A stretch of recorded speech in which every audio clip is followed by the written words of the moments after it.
Assalamualaikum warahmatullahi wabarakatuh.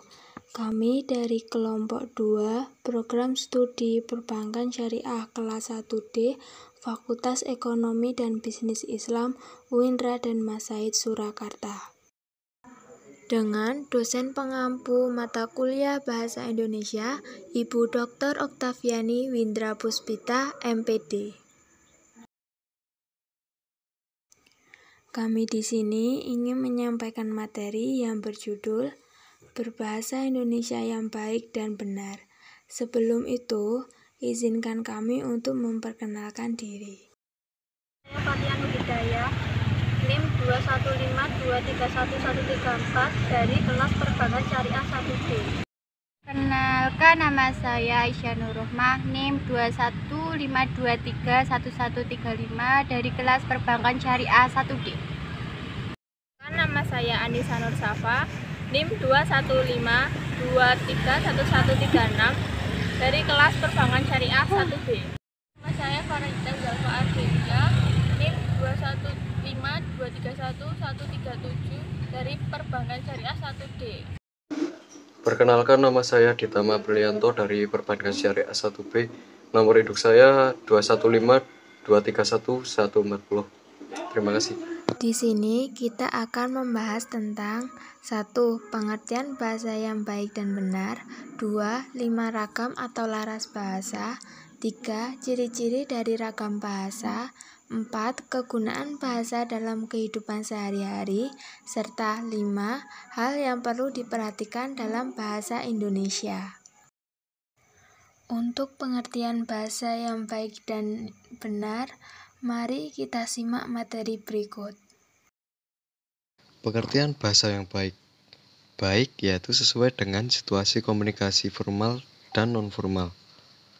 Penggunaan bahasa yang baik atau sesuai aspek komunikatif adalah sesuai dengan sarana kepada siapa bahasa tersebut disampaikan.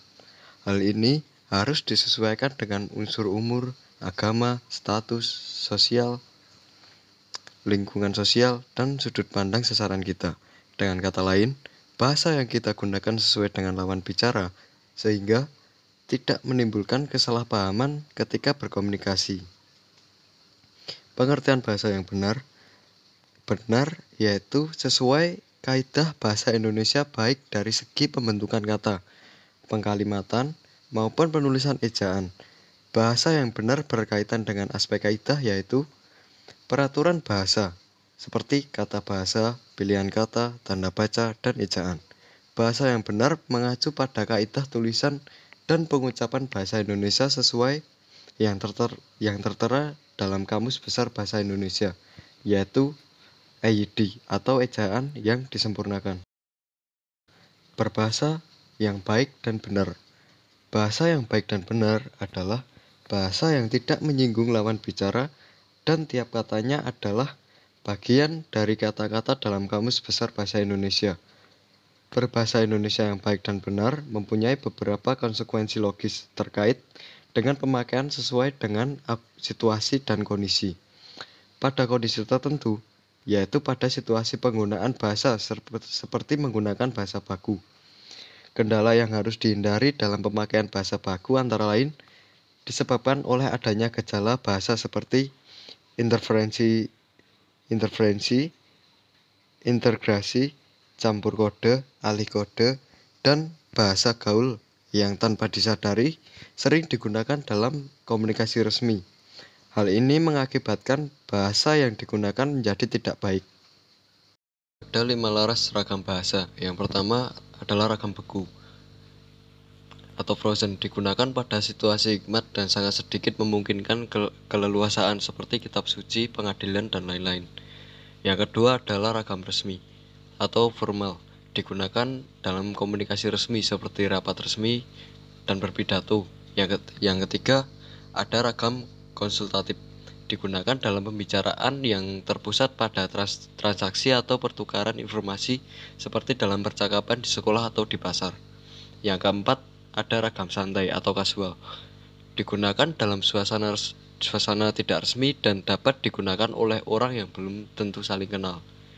Yang terakhir ada yang namanya ragam akrab atau intimate, digunakan di antara orang-orang yang memiliki hubungan yang sangat akrab.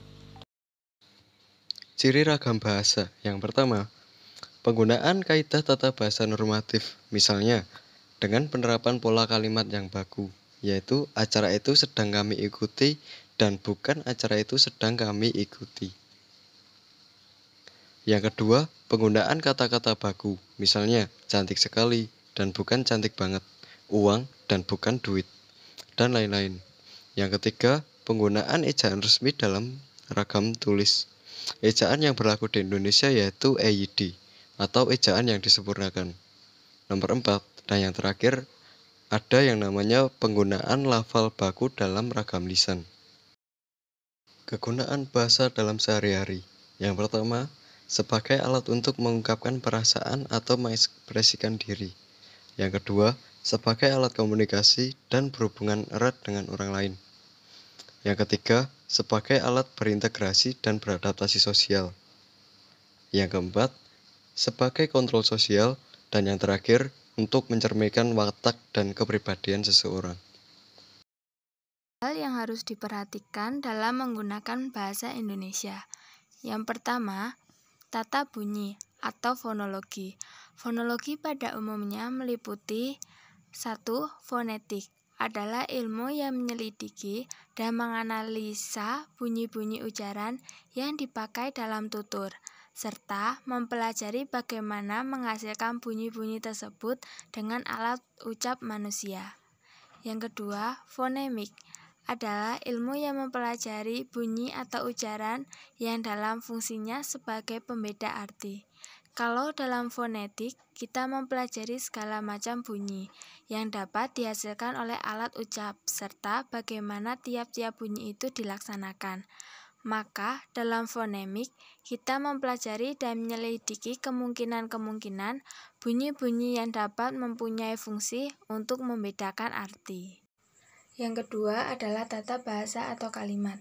Kita dituntut untuk memiliki wawasan bahasa Indonesia dengan baik agar kita dapat menghasilkan kalimat-kalimat yang gramatikal dalam komunikasi baik lisan maupun tulis. Dan kita dapat mengenal kalimat-kalimat yang dihasilkan orang lain, apakah gramatikal atau tidak. Suatu pernyataan merupakan kalimat jika di dalam pernyataan itu terdapat predikat dan subjek. Jika dituliskan, kalimat diawali dengan huruf kapital dan diakhiri dengan tanda titik, tanda seru, dan tanda tanya. Yang ketiga adalah kosakata. Dalam menggunakan bahasa Indonesia yang baik dan benar, kita dituntut untuk memilih dan menggunakan kosakata bahasa yang benar.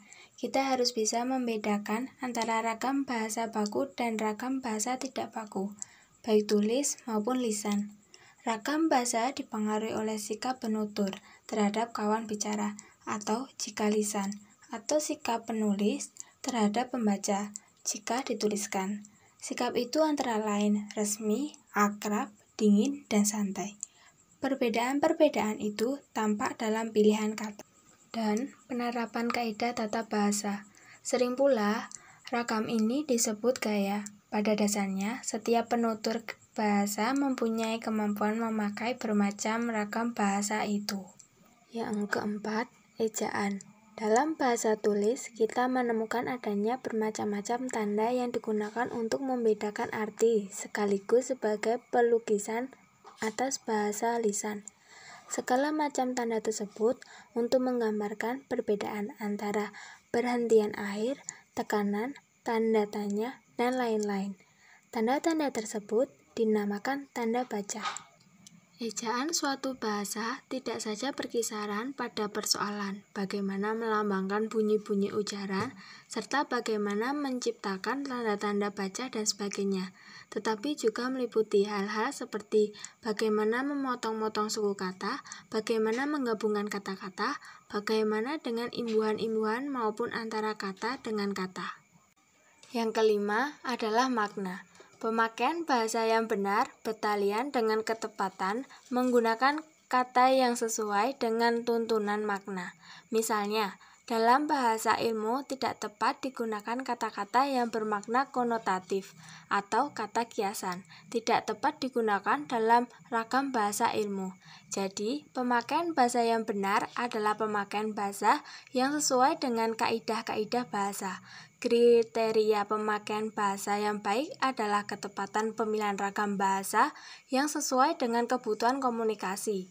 Pemilihan ini bertalian dengan topik apa yang dibicarakan, tujuan pembicaraan, orang yang diajak bicara, atau kalau lisan, atau orang yang akan membaca, atau kalau tulis, dan tempat pembicaraan. Selain itu, bahasa yang baik itu bernalar dalam arti bahwa bahasa yang kita gunakan logis dan sesuai dengan tata nilai masyarakat kita. Contoh yang pertama, ada di kehidupan sehari-hari. Seperti, apakah kamu ingin menyapu rumah bagian belakang? Dan apa yang kamu lakukan tadi? Contoh yang kedua, ada di dalam Undang-Undang Dasar. Seperti yang terdapat pada pembukaan Undang-Undang Dasar 1945 alinea pertama. Yang ketiga, ada tawar-menawar di pasar. Seperti, berapakah ibu mau menjual toge ini? Dan apakah Bang Becak bersedia mengantar saya di pasar Tanah Abang? Dan berapa ongkosnya? Berikut adalah contoh penggunaan bahasa yang baik dan benar. Tugas aku tadi belum nih, kamu dapat. Karena aku juga belum. Kita kerjakan dari sana-sana ya. Boleh di rumahku saja ya. Iya, nanti jam 7 aku ke rumah kamu. Oke, nanti aku tunggu di rumahku ya. Iya. Alhamdulillah, kita sudah sampai di akhir pembahasan materi. Semoga materi yang kami sampaikan dapat bermanfaat dan dapat menambah wawasan mengenai berbahasa yang baik dan benar. Kami minta maaf apabila ada kesalahan dalam penyampaian materi. Oh iya, untuk teman-teman yang belum subscribe, ayo segera subscribe dan like videonya ya. Terima kasih. Sekian dari kelompok kami. Wassalamualaikum warahmatullahi wabarakatuh.